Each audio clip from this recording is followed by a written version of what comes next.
They like to say, or some like to say, that autism is not a disability, it's a different ability.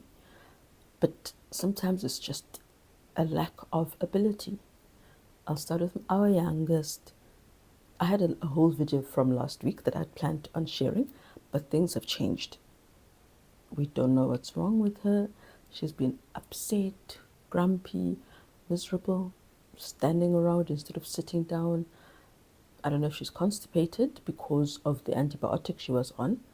So I'm working with the constipation. Nothing happened today. But it's the lack of communication, the inability to communicate, never using even the hand to gesture and say this or point here.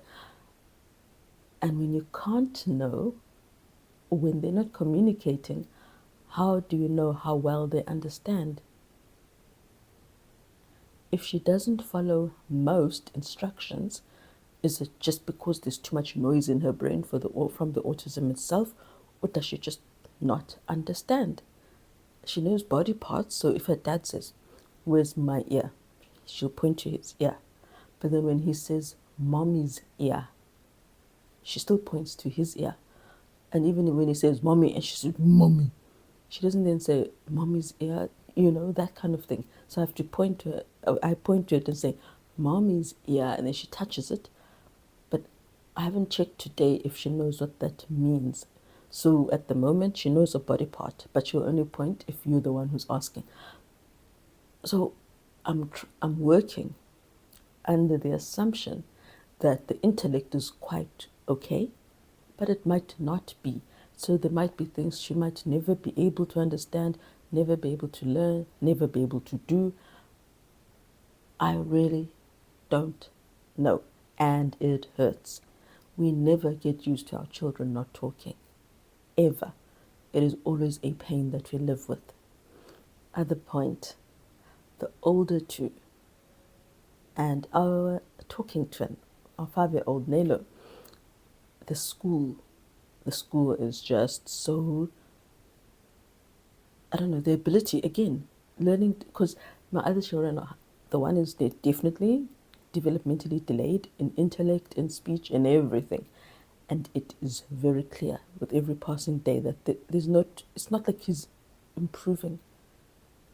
He's still stuck at the same level he probably was 2 years ago, for example. So the things he says are things he would have said 2 years ago, and even 2 years ago, that didn't make any sense.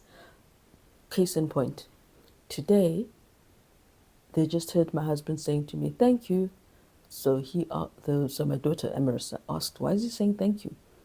And Mickey said, "He's thanking her because he saved her."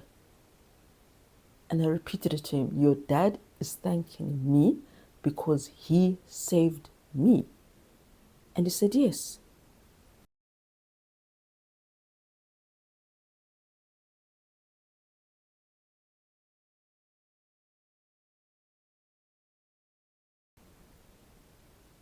I, again, always keep being shocked by the lack of sense in my poor child. How can he learn if he doesn't have sense? It sounds weird, but that's the question. I don't know how many other parents are dealing with it. How many parents have to homeschool and they're thinking, how far are we going to get and how much is he really understanding of what we're doing? Is he just guessing? Most of the time, he does guess. So he will guess a few correct. Yeah, so that's the other problem I'm having at the moment. A bitter, yeah. This video is going to be the bitter moments of homeschooling children with special needs. And the other bitter moment, I once mentioned this one, how I saw a picture that I took when my older two were the exact same ages, almost, of the middle two. So one was 10, one was 9. Just like now, they're 10 and 9. And they were just reading a thick school textbook on grade level and answering questions on their own. I didn't need to. Let me see. Let me reread the question for you. Did you take note of this? Which is what I do with my 10-year-old. Did you take note of this? And as you know, she's reading she's doing grade 1 and she's turning 11. Did you see this? Did you realize that you circled when you should have underlined? That's where we are at the moment. I'm constantly having to be there. Whereas with them, I let them be. They did school, I cooked. They did school, I swept. There was that space to be busy while checking. But now if it's school, nothing else. No videos for them while they work, no teaching the other one while this one works, because if you leave the one without supervision, they will get everything wrong. Which is exactly why the educational psychologist said one of the recommendations is for her to have a scribe and someone to read the questions for her in an exam situation. So that's where the bitter is. You just feel sad that you know that it could be different. It's the knowing that it could be different and it could be easier on my body. The other bitter, thankfully they don't see it yet, is that spelling. Spelling. My 5-year-old can spell.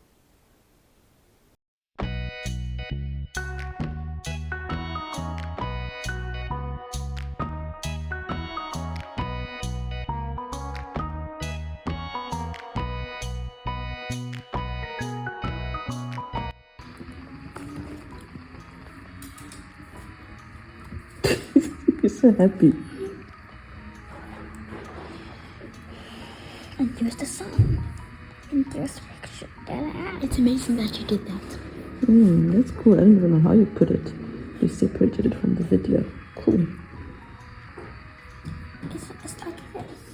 Last week, my son, 9-year-old, asked, how do you spell the word love? And she told him Love. And he said Lvo, and she said Love. And then he remembered, he got it. Okay, Love spells love. A few days later, we were out front again, and my son, I think it was my son, yes, he asked, how do you spell blanket?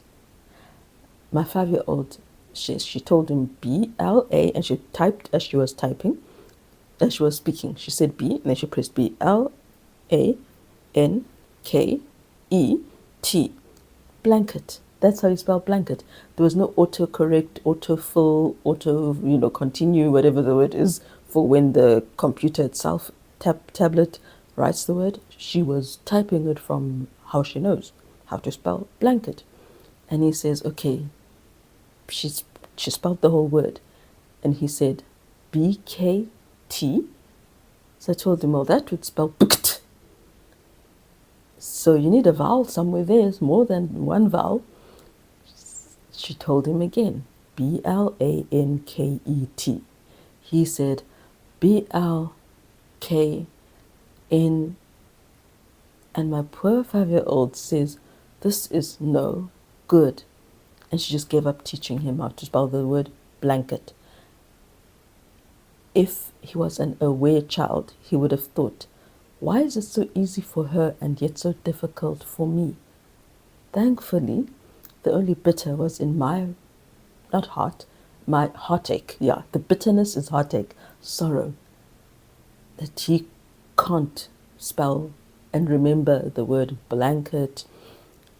Then my 10-year-old said, what did you say? How do you spell it? And then my 10-year-old says BLNKIA. And I said to her, okay, Amy, it's blanket. And again, she spelt it without a T at the end. And it was all messed up. And then my 5-year-old then typed it for her again and showed it to her and said, look, this is how it is.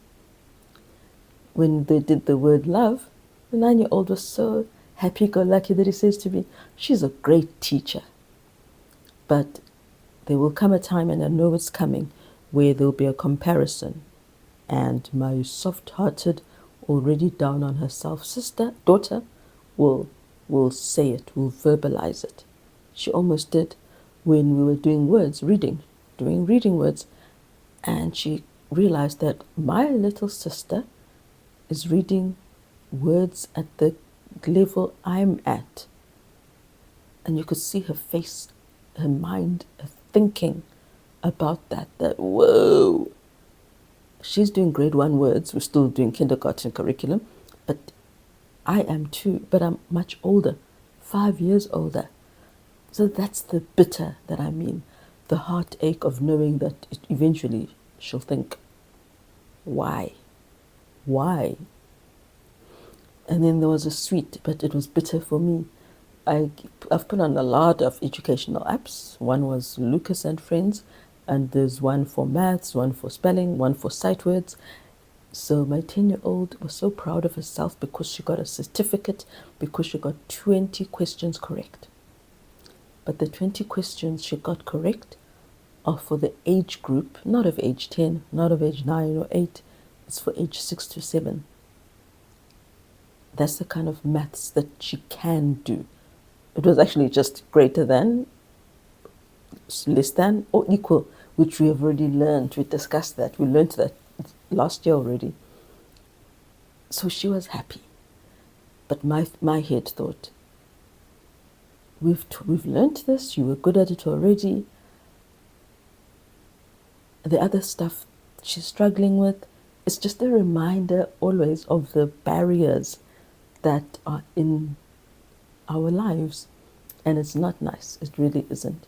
So while I celebrate the beautiful moments, there is a lot of bitterness, bitter heartbreak, yes, heartbreak and sorrow in this special needs journey. How can I teach my 5-year-old if I don't know what is going into her brain, my non-speaker? I don't know, but I persevere anyway, and she does well with certain puzzle things. Hopefully I will be able to share the video of what she has been able to do. I give her paper, she can scribble, so she's moved forward. Before she didn't know what to do with crayon and marker, even though she's seen it. These things, these on the farm, let's fill in the puzzle, and she doesn't do it with me there. She doesn't want to even touch it when I'm with her. She doesn't care if I put it in. She doesn't watch me. She walks away. If I will try and say, hey, tractor or quad bike or combine harvester that she sees on Tractor Ted, which she loves, or sheep, she doesn't care. She just walks away. But I leave it on her bed, and during quiet time, there we go. She puts the pieces all in. So you begin with the pieces. I just took some out. You begin with the pieces all in there. And except for 2 very small ones, she filled it all in. She put them all in. And there's a different one I'll show you just now. She always manages to finish that entire one. Doesn't have too many small, intricate pieces. So it's cool. I'm glad that she is doing something that shows that she is reasoning. That's what I want. I just want her to reason. I want her to feel like she's learning. Or I want to feel, maybe it's just for me, I want to feel like she's learning. So during quiet time, that's what she does. She puts them in so nicely. Because sometimes they're actually quite difficult to fit in. You really have to make sure they're in perfectly, as all puzzles. Like with all puzzles, but because it's thin, you really need to persevere more. It's more fine motor skills needed than with a normal big knob wooden puzzle type puzzle. But yeah, it's just that knowledge that if there weren't these barriers, these disorders, life would be easier for all of us, and I wouldn't be in so much pain. But I also am thankful that our 5-year-old loves school, because some PDA kids hate school. They don't want it. She loves numbers. She loves words. On Sabbath, she was saying to me, okay, can you please download HOPE, Hope, KIDS, Kids. It's an Adventist cartoon thing that has Bible stories. And for her, it was just normal to spell it out. We've never spelt it before.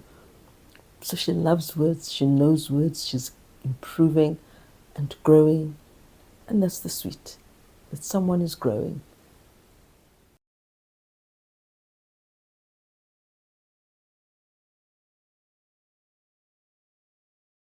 And they're loving Afrikaans, which I'm teaching them while I'm trying to remind myself of how to formulate some sentences. That's mainly because Cambridge only allows Sesotho and I mean isiZulu and Afrikaans and Setswana, I think, as a typical for the language, second language.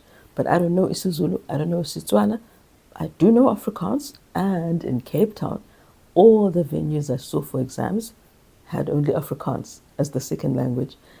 So here we are in Cape Town. Afrikaans it is. So we're learning.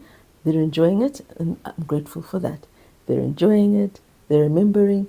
They're just saying words on their own. Like my daughter, 5-year-old, will say, "What dag is it today? What day is it today?" in Afrikaans. Well, the word day is dag. So things like that. You see, today is. Maandag. And I also want to learn isiXhosa, though struggling with the words and the hearing, the click. If you've got auditory processing disorder, you already struggle with hearing sound. But now, how do you hear that kind of sound and then make your body produce it? That's where we're getting stuck. But they're eager to learn, except I've never been a speaker of it. I just heard it, but I didn't speak it. So it's slow there. So yes, we're trilingual at the moment. We're trying to be trilingual with a bit of isiZulu from their father. And yes, the one other bitter thing, my poor boy with his auditory processing disorder, not sensory processing disorder, he is so fearful of vehicles. When we went to the post office recently to get his school books, it's like a quadrangle. So there are businesses here. So you park here, right? This is the front, it's the parking area. There are businesses and salons and funny little shops. And then at the back here is the post office.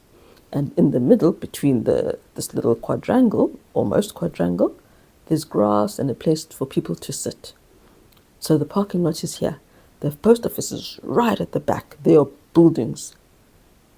And my son was still scared of a car driving in the parking lot. No loud revving, no speeding, no, acceleration sounds. But he's so aware of sound and so terrified of vehicles that he was scared that one of those slowly moving cars would come and smash into us in the pharmacy, you can tell where I usually go, in the post office. That is hard. He is so terrified that even when he crosses a lane, 3 lanes, crosses the next 3 lanes, when he's on the other side, on the pavement walking, he's still scared of cars that are on this side, thinking they're going to come and just smash into him.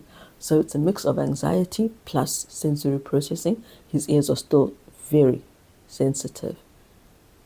It's so bad he wants to run away. So you can't imagine him being able to navigate crossing a road on his own.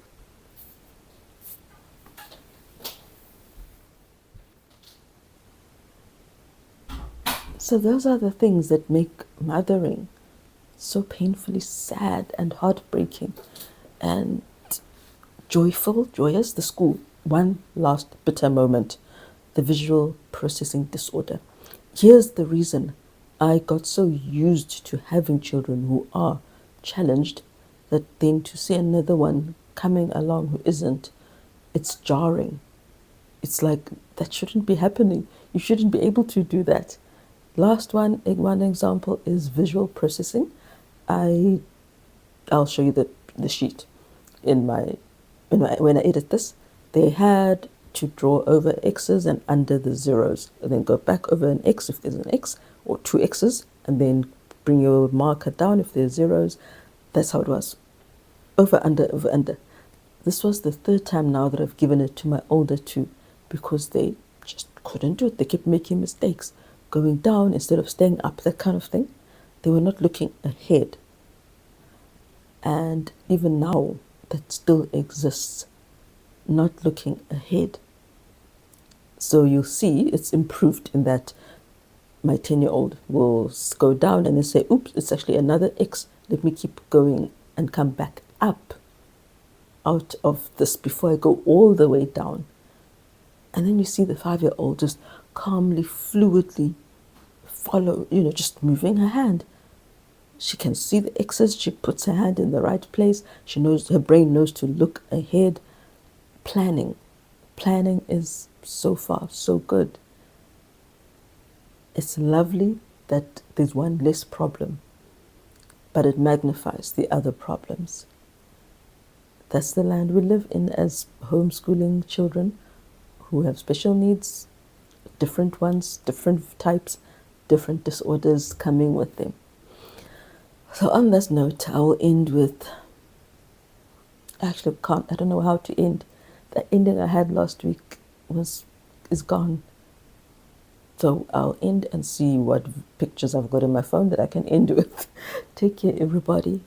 And yeah, it's a small little tribe that I'm part of. I don't know anybody in my shoes, but there must be someone out there in my shoes, even if they don't have AS specifically, any other condition that limits their ability to stand over a child and teach, and then to be teaching children who have different difficulties.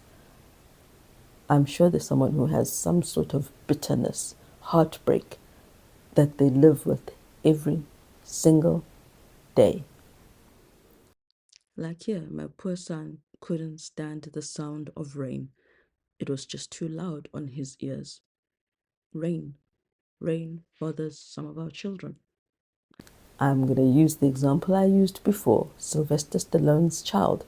People always say, oh, there's someone who can do marvelous work with autistic children. There's this center where marvelous work is done. Sylvester Stallone has the money to do anything and everything, and still their adult child is like my 5-year-old. And so we just have to keep. You're always thinking, okay, what works best for this one? What must I do? What will help her eat? She doesn't want stew on her food. She wants to eat only rice that is stir-fried with a mix of other vegetables, no other rice.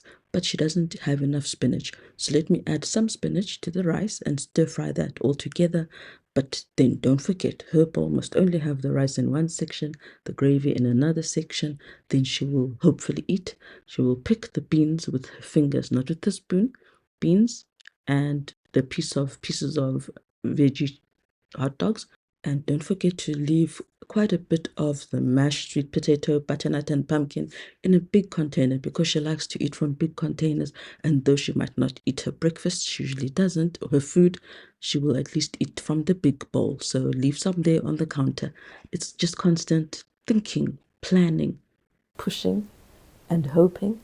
We live with that sorrow and wandering every single day. And the loneliness is the part that gets you. The loneliness of it. No one else sharing that misery, wandering, sad, wishing they could talk, watching them for over a day now, really upset about something and you don't know what it is. And knowing that if you take them to a doctor, that will upset them even more. And a doctor would need to do some kind of scan because there's no fever, Even trying to find the solution will bring extra trauma and torture to your precious child. Love hurts in many ways. Loving our special children hurts because you want the best for them and you can't create it. It's out of your control. And we can't give it up. Giving up means we won't keep trying. So we wake up every day and we keep trying. So to all of those who wake up and keep trying, keep hoping, this is to us. Let's just keep going, and may the heartbreak and the bitterness not overwhelm us. May our children keep seeing the neutrality, the smiles, if they do feel and realize that they are not where they should be. It should never be because of us. And a mother who'll say, how can you be talking like that and mangling your words? You're old enough to talk better. We are not going to do that. We are going to be loving, patient, kind, building them up. Right? Talk to you later. I'm gonna squeeze some red. Blue and red.